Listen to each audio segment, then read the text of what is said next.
नमस्कार साथियों, बागुड़ा कॉलेज बागुड़ा के इस YouTube प्लेटफॉर्म पे आपका स्वागत है।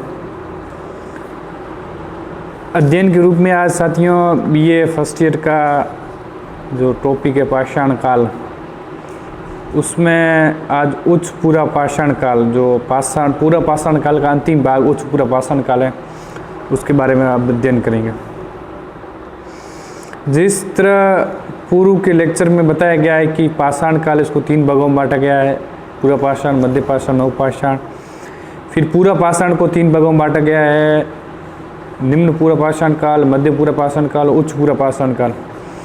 निम्न पूरा पाषाण काल और मध्य पूरा पाषाण काल में अध्ययन कर चुके हैं विगत लेक्चर के अंदर, और आज हम उच्च पूरा पाषाण काल, जो पूरा पाषाण काल का अंतिम भाग है, उस पर हम आज अध्ययन करेंगे। इसका जो उच्च पूरा पाषाण काल, इसका जो काल है या समय अवधि है वो है 35,000 ईसा पूर्व से लेके 10,000 ईसा पूर्व के बीच की समय अवधि उच्च पूरा पाषाण काल कहलाता है। और इस पाषाण काल को श्रेष्ठ पाषाण काल कहते हैं। श्रेष्ठ पाषाण काल इसका कहते हैं कि इस काल के दौरान जो बाकी निम्न पूरा पाषाण और मध्य पूरा पाषाण काल था, उसकी अपेक्षा इस समय बहुत अच्छे या सर्वश्रेष्ठ औजार बनाए गए पत्थरों के, इसी कारण इसको बोलते हैं श्रेष्ठ पाषाण काल। ये इसकी किताब है। लेकिन शुरू में जब पुरातत्व विद्या उन्होंने ये उच्च पूरा पाषाण काल के अवशेष है वो बाद में मिले, तो उन्होंने कहीं इस शब्द का इस्तेमाल नहीं किया। लेकिन जब बेलन घाटी, जो उत्तर प्रदेश में सोन नदी है, उसकी एक सहायक नदी है टॉन्स, और टॉन्स की नदी है एक बेलन नदी। उस बेलन नदी घाटी में जब सबसे पहले अवशेष मिले, तब से ये उच्च पूरा पाषाण काल है, ये उल्लेखनीय या उल्लेख में आया, प्रकाश में आया। साथियों, इस काल के अंदर जो उपकरण बनाए गए, जितने बाकी जो 2 काल के अपेक्षा इस काल में जो उपकरण बनाए गए, वो उपकरण बहु प्रायोजनिक थे। प्रायोजनीय मतलब मल्टीपर्पज थे, जिसको बोलते हैं बहु प्रायोजनीय, जिसके एक ही वस्तु से कई काम किए जा सकते हैं या कई उसके हो सकते हैं, उसको बोलते हैं बहु प्रायोजनीय, मल्टीपर्पज, जिसको बहुउद्देश्य कह सकते हैं, बहु प्रायोजनिक भी है। तो बहुउद्देश्य जो इस समय के जो उपकरण थे वो बहुउद्देश्य उपकरण थे।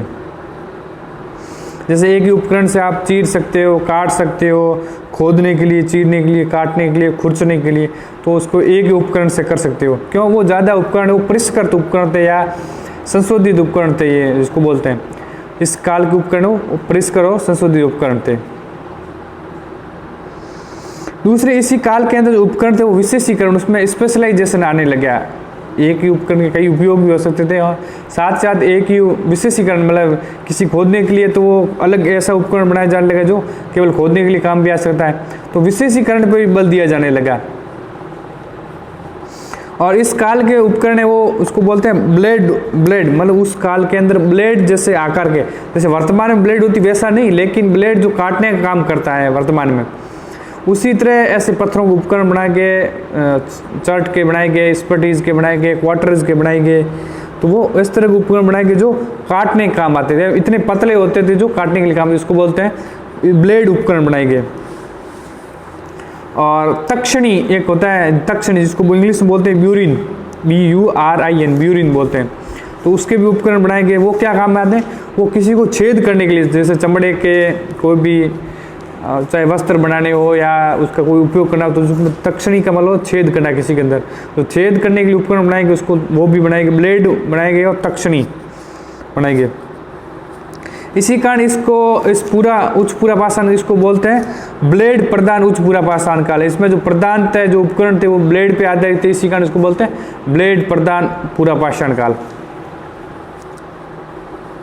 साथ ही साथ इस उद्योग जो जितने भी मिले हैं औजार, उसमें चकमक एक पत्थर होता है, चकमक सफ़ेद कलर का घिसा हुआ पत्थर होता है। चकमक आप नदी के किनारे आप जब देखोगे तो वहाँ गोलाश्म रूप में जो सफ़ेद कलर का पत्थर मिलता है उसे, और जब उसको रगड़ते हैं तो उसमें आग उत्पन्न, उसको बोलते हैं चकमक, या जिसको इंग्लिश में बोलते हैं फ्लिंट, इंग्लिश में बोलते हैं फ्लिंट जिसको बोलते हैं, वो पदार्थ पाए गए। और इस काल के अंदर जो मानव है वो प्रज्ञाशील मानव, जिसको बोलते हैं होमोसेपियंस जो बोलते हैं, जैसे होमो इरेक्टस है, होमो हबिलिस है, होमोसेपियंस, इस काल के अंदर 35 से 10,000 बीच के अंदर होमोसेपियंस जो आज का आधुनिक चिंतनशील मानव है, इसी तरह का मानव मिला। साथियों, इस काल के अंदर जो विशेषता देखें तो हड्डियों के उपकरण भी बनाए गए। जो पहले है वो हड्डियों का उपयोग जानवरों की हड्डियाँ, मानव की हड्डियाँ नहीं, जानवरों की हड्डियाँ, तो उससे पहले जो जानवरों की हड्डियाँ वो उपयोग में नहीं ले जा रही थी, लेकिन इस काल के अंदर आप देखोगे कि जानवरों की हड्डियाँ वो उसके उपकरण बनाने लगे। जैसे एक आंध्र प्रदेश के अंदर जगह है कुरनूल है, कडप्पा है, जैसे वो नाम कुरनूल है, तो कुरनूल जगह से जानवरों की हड्डियों से भी औजार उपकरण बनाने, ये भी एक संज्ञान में आया गया।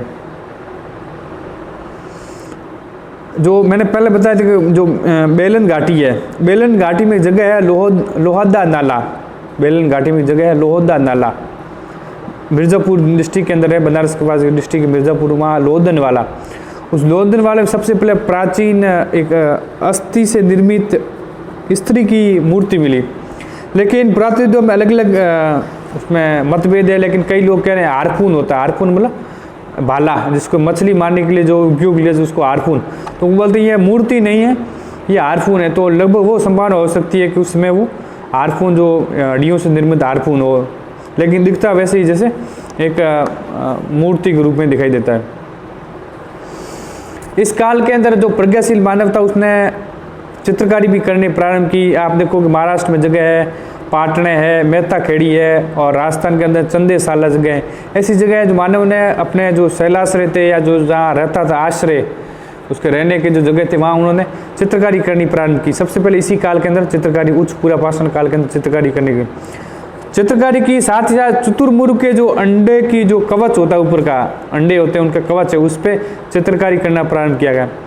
जैसे यूपी के अंदर बांदा जिला, उसके तट पे कैन नदी है, बांदा जिले में कैन नदी है, जो बुंदेलखंड का इलाका है मध्य प्रदेश आसपास, उसको बांदा जिले, वहाँ पे कैन नदी है, वहाँ जो अवशेष मिले वहाँ चित्रकारी की भी मिली है। जो शुतुरमुर्ग के अंडों की जो खोल होती है उस पर चित्रकारी। साथ ही साथ उन अंडों के मनके भी बनाए गए। मनके मतलब जो आभूषण बनाने के लिए जो काम आते हैं, मनके मतलब गोलास में जो छोटे छोटे होते हैं उसको मनके बोलते हैं, तो मनके भी उनके खोल से मनके भी बनाने लगे। जो महाराष्ट्र का जो पाटने जगह है, वहाँ पे सबसे पहले मानव निर्मित चित्रांकन है वो प्राप्त हुए हैं। जो शुतुरमुर्ग की हड्डियों के ऊपर या शुतुरमुर्ग की अंडे की जो है खोल, उस पर सबसे पहले पेंटिंग चित्रकारी की भी मिली। ये भी चित्रकारी भीमबेटका में भी मिली, जो मध्य प्रदेश की जगह भीमबेटका, वहाँ पे भी प्राप्त हुई है। और इनके जगह जो पुरातत्व में पुरातत्व स्थल है, जो साइट है वो जैसे बेलन घाटी, इसके अंदर दो चीज़ ध्यान रखना। एक तो होती है बेलन घाटी, जो बेलन घाटी वो यूपी के अंदर, एक है बोलन घाटी वो पाकिस्तान में है, और बेलन घाटी है वो टॉन्स मिर्ज़ापुर के पास, जो राजस्थान का यूपी का जिला है मिर्ज़ापुर, वहाँ सोन नदी की एक सहायक नदी मिर्ज़ापुर में। एक है सोन नदी, वो यूपी के और मध्य प्रदेश में नदी है सोन नदी, और बिहार में जाके मिलती है, गंगा से मिलती है।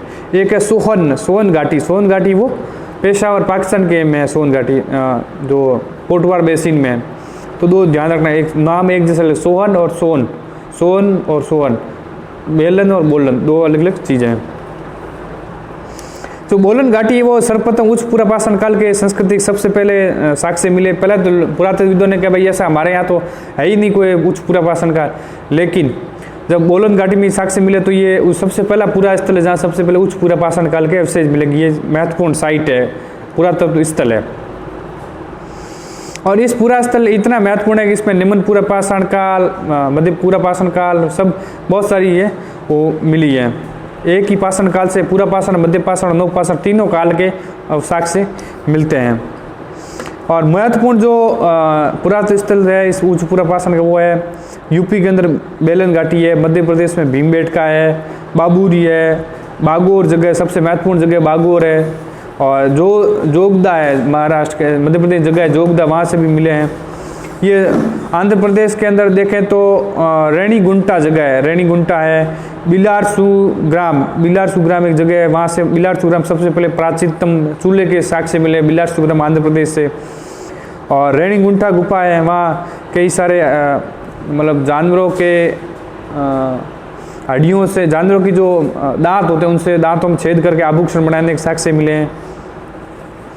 और ये सारे एक जगह नेलगुंडा, वहाँ से मानव और पशुओं की मानव और पशुओं के रहने के रिश्ता नहीं मिले कि वहाँ आग के साक्ष्य जरूर मिले। राख बड़ी मात्रा में राख मिली। नलगुंडा जगह है आंध्र प्रदेश में, नलगुंडलू जहाँ से राख से प्रमाण मिले। और इन सब में जो महत्वपूर्ण जगह एक तो बोलन घाटी है और एक बागोर जगह जो मध्य प्रदेश में वहाँ है। ये भी सोन नदी घाटी में, बागोर है वो सोन नदी घाटी में, और बेलन भी सोन नदी घाटी का ही एक है। तो बागोर के अंदर उच्च पुरापाषाण का साक्ष्य मिले हैं। और इसमें सबसे जो यहाँ के जो औजार मिले वो माइक्रोवियर है, मतलब छोटे औजार है, माइक्रोवियर जिसको बोलते हैं, छोटे औजार मिले। यहाँ औजारों में बागोर के अंदर जो एक वर्ताकार चबूतरा मिला है गोल, वेदिका की आकृति में है। जो वर्ताकार चबूतरा उस वेदिका की आकृति है, और उस पर त्रिभुजाकार पत्थर मिले जिसमें इसे मातृ देवी की प्रतिमा भी माना जाता है, लेकिन त्रिभुजाकार है। और पुरापाषाण पूजा स्थल के भी इस काल के अंदर पूजा स्थल के भी मिले, साक्ष्य मिले हैं। बहुत सारे यहाँ महत्वपूर्ण जगह या कई अवशेष मिले हैं। जानवरों के भी अवशेष में हिरण के चलने के साक्ष्य भी मिले हैं, और कई जानवरों के खुर के साक्ष्य मिले हैं। इसका ये जो उच्च पुरापाषाण काल का बागोर जगह है वो बहुत महत्वपूर्ण हो जाती है। और इस काल के अंदर जो मानव था वो पूर्णतः प्रकृति पर निर्भर था, शिकार करता था, कंदमूल खाता था, अग्नि का भी प्रयोग अभी परिचित नहीं हो पाया था। पहले जो मांस खाता था वो कच्चा मांस ही होता था। और कृषि, पशुपालन या जो मिट्टी के बर्तन हैं उनका प्रचलन अभी नहीं हुआ था। और इसका जो जीवन है वो स्थायी नहीं था अभी। जब स्थायी जीवन कब होगा? जब खेती करना प्रारंभ करेगा, पशुपालन करना प्रारंभ करेगा, तब जीवन उसका स्थिर होगा। अभी जीवन उसका स्थिर नहीं था। तो ये था, अभी भी मानव वो उपभोक्ता था, न कि उत्पादक था। मतलब मानव उच्च पुरापाषाण काल तक, या पुरापाषाण काल पूरा है, निम्न, मध्य और उच्च, इन तीनों काल के अंदर मानव उपभोक्ता की श्रेणी में, न कि उत्पादक की श्रेणी में। अब मध्य पाषाण काल आ गया तो उसमें कुछ अलग परिवर्तन हो गए, वो हम आप अगली क्लास के अंदर चर्चा करेंगे। धन्यवाद।